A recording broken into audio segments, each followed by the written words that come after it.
A couple in our parish recently moved to Lake George Village, and they said on Monday morning at about 8 a.m., they heard the church bells ringing from Sacred Heart Church right in the village. And they thought, oh, how beautiful. What a picturesque town to have church bells ringing on a spring morning. And then they kept ringing. And one of them said to the other, this is a message. Something's going on.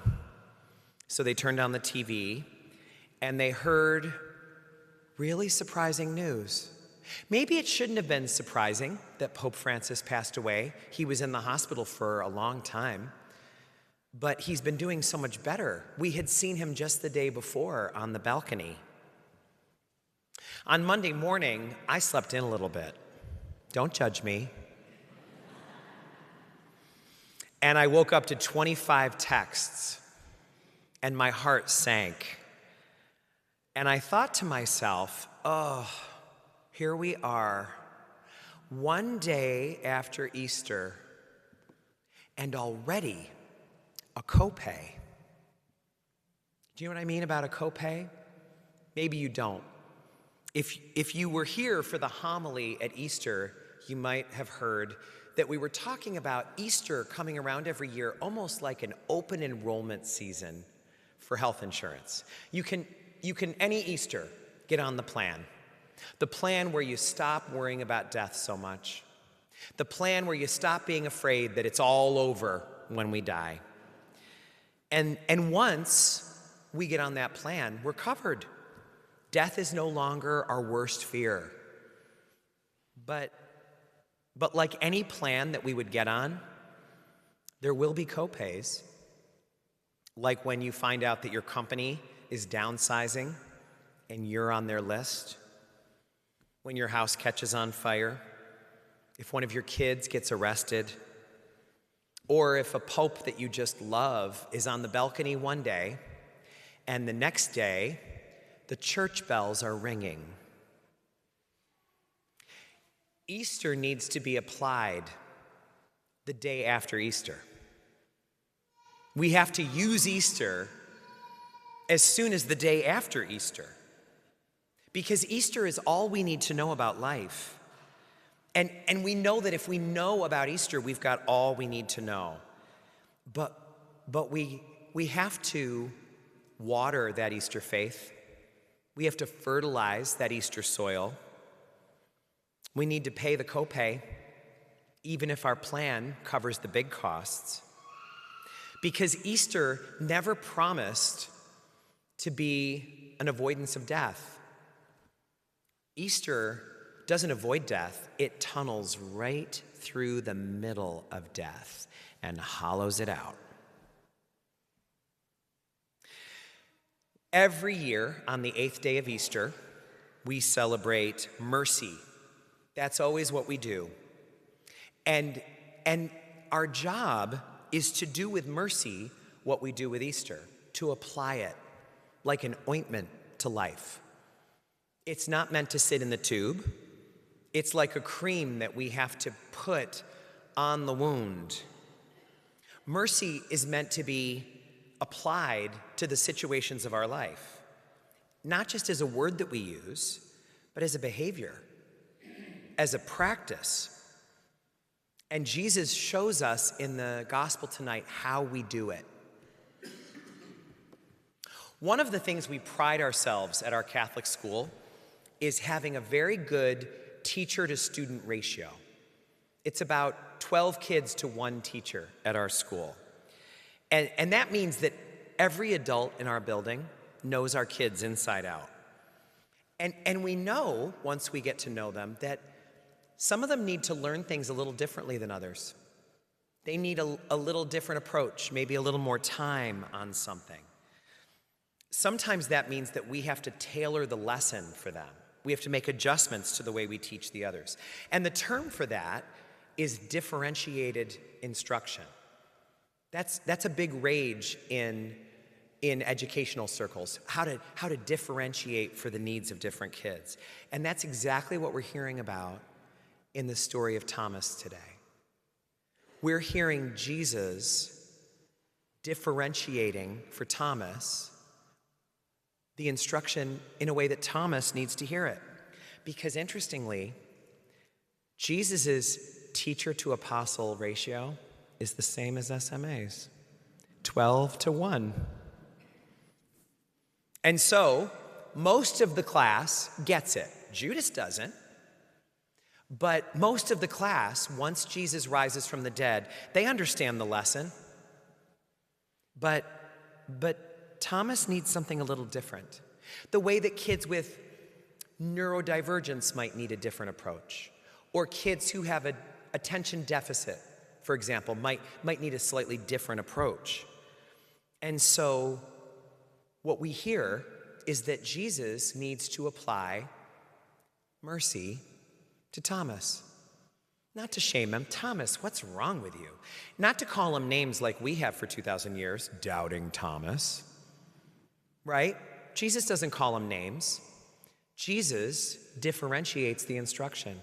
He says, after all, I've got a pretty good teacher to apostle ratio. I can give Thomas a little more time that he needs. And what Thomas says is, I'm not able to just hear this and accept it. I've got to see it. I've got to touch it. I'm not an oral learner. I'm a visual learner. I'm a kinesthetic learner. Please work with me. I can't learn it the way everybody else did. I need your help. All of them had been through the trauma of Good Friday, and so each one of them deserved mercy. They were not over all that they had seen and heard, and some of the others were able to move past it because of their learning style. But Thomas needed something different, and that's why Jesus met him with mercy. So how do we apply that to our life? Jesus is the Son of God. He's letting Thomas put his finger in wounds. It almost doesn't sound like there's any way to apply that to our lives. But that's where Pope Francis was so good as our teacher. He applied things so well. And there's a story about something he did back in 2018 that you might have heard at the time. You might remember it. But it was a way to apply exactly what Jesus did for Thomas to the people in our lives today. I have to admit, this is going to be a slightly difficult story to tell because it just is dripping with mercy, and I'm feeling a little sensitive about losing him today. But you may remember this scene. It was on TV. It was a question and answer scenario in a schoolyard. There was Pope Francis in a humble neighborhood schoolyard somewhere in Rome, a very nondescript neighborhood. And he was sitting up there with a cardinal on one side and a cardinal on the other.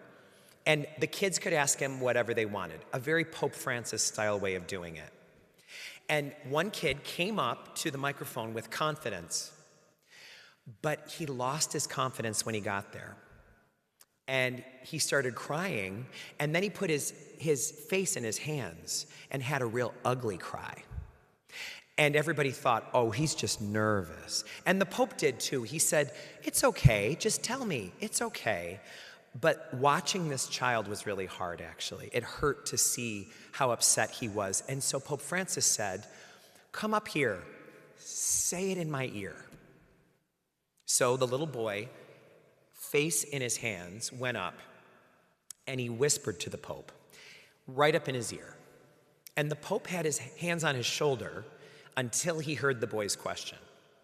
And then he put his arms out wide and just took him right in. The boy held the hug of the Pope and listened as the Pope whispered in his ear. And then he turned around and he went down, and he was still crying, but in a very different way. And the Pope said this boy, whose name was Emanuele, gave me permission to tell you what we talked about. He told me that his dad died recently and that his dad didn't believe in God. His dad did have him and his 4 siblings baptized because his mom is a believer, but his dad was not a believer. And the little boy said, "Will I ever see my dad again in heaven?" And Pope Francis said this. He turned to all the kids and he said, "What kind of heart does God have?" And he listened for what they would say. And then he answered, "God has the heart of a papa, right?" And the kids said yes. And he said, "Emmanuel's dad was a papa. He had the heart of a papa. He had his kids baptized even though he struggled to believe." And the Pope said, "When you believe, it's easy to have your kids baptized. But when you doubt, it's really hard." And then he said to the kids, "Would God want to be distant from a papa like that?" And the kids were quiet. He said, "Have some courage. Would God want to be distant from a papa like that?" And they all said, "No." And the Pope said, "That's right." At another time, Pope Francis was being interviewed, and he told the interviewer that sometimes he falls asleep while he's doing his night prayers. And the interviewer said, "Holy Father, is that allowed?" And the Pope said, "Oh yeah, fathers always love it when their children fall asleep in their arms."